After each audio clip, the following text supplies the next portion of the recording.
Hi, my name is Daniel. Hello, Daniel. It's nice to meet you. How can I assist you today?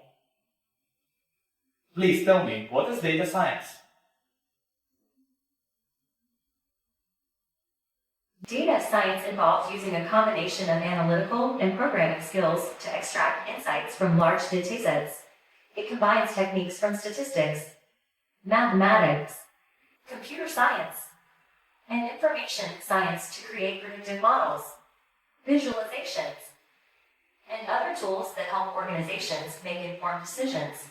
Data scientists use machine learning algorithms, data mining, and other advanced methods to find patterns in data and make predictions about future events or trends. Could you please tell me the difference between data science and machine learning?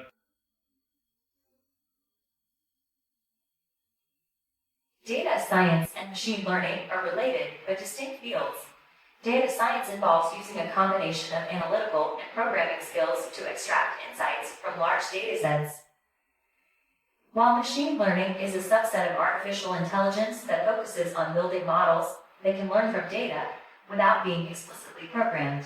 In other words, data science encompasses many different techniques, including machine learning. But it's not limited to just that. Machine learning, on the other hand, is specifically focused on developing algorithms that can automatically improve their performance over time by learning from data. So while all machine learning is data science, not all data science involves machine learning. Thank you. Now please tell me a joke about data science. Why did the data scientist break up with his calculus teacher? Because he found out she was only interested in him for his derivatives.